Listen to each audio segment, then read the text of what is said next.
Welcome to the Wood-Pawcatuck Wild and Scenic River System Stewardship Council web mapping tool to help us in our river sign placement study. The purpose of the tool is to identify possible locations for signs that will indicate the river's name and its inclusion in the Wild and Scenic River System. The web address for the tool is right here. I'm going to leave this up there for a moment so you can copy it down, and you can probably cut it and paste it from the instructions that you received in order to go to this video. When you go to this website, this is what you're going to find. It's a very basic map. I've tried to keep this as simple as possible. It shows possible locations of river sign sites along the 7 rivers in the scenic system. It shows the watershed boundary, some very basic backdrop information, and town lines.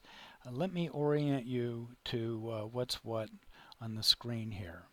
The content page shows you what you can turn on and turn off. If I click on sign locations, so the checkbox is gone, they go away. If I click it again, they come on.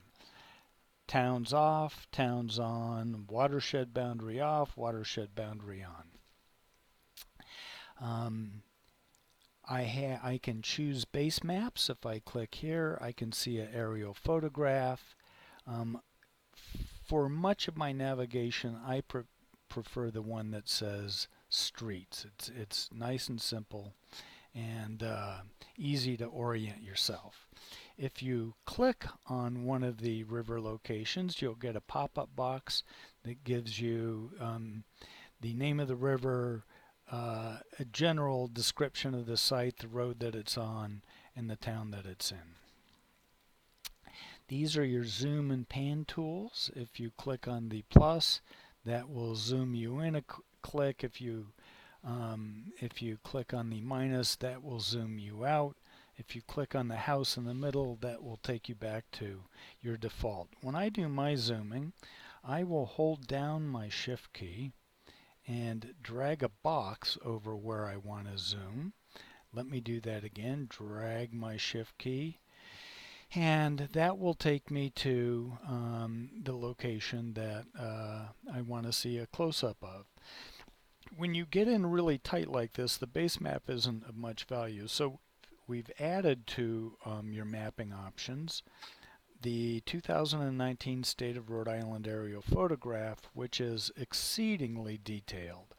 And so I can even zoom in again to this bridge going over the river, and the amount of detail in this is absolutely phenomenal. It's great imagery.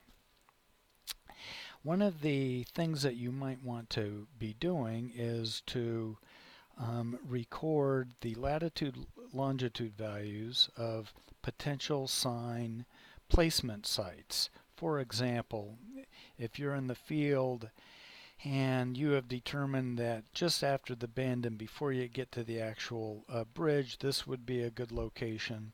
To learn of the geographic coordinates, you simply come up to Measure, choose this tool in the middle called Location. Okay, notice as I drag my cursor around the screen, it knows the latitude longitude value of where I am. Now if I click right at the spot where I want my coordinates, you'll notice that little white dot that appears at the tip of my cursor. This is the latitude longitude of that location. And what I can do is I can highlight that.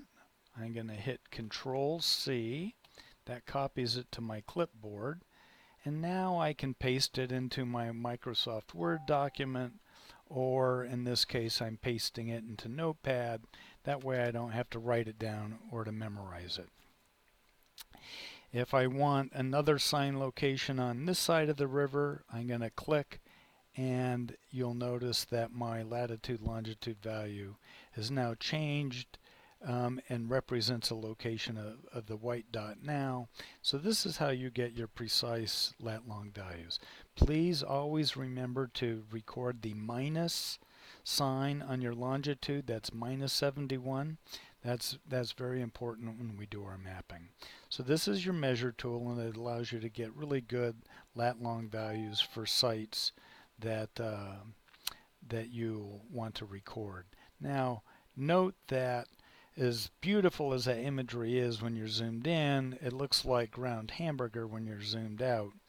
Let me turn that off, and let's zoom into a location in Connecticut right here on Lewis Pond. I'm going to zoom in yet one more time, and you'll notice that our base map is of little value. Well, I can come under our base map tool up here, choose imagery, and that gives us a very good state of Connecticut aerial photograph for that location.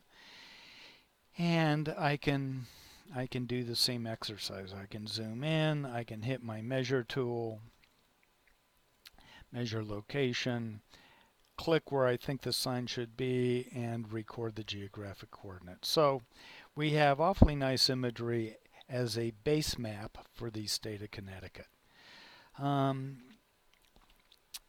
Let me zoom out. Let me go back to our street base map for when we're looking at a full view. That's what we want to see. When you're getting latitude, longitude values, we will have a separate web form for you to fill out that will allow you to enter those, and it will also query you for the name of the river, a name for the site, the road that it's on, the town that it's in, and that sort of thing. We need to include that information as well. So I hope this little video has been helpful to you, and I wish you the very best with your mapping. Just one more thing, you have a button up here. If you click on Legend, this will decode for you the symbols and the colors for the various river sign locations. Okay, good luck with your mapping, and I hope this has been helpful.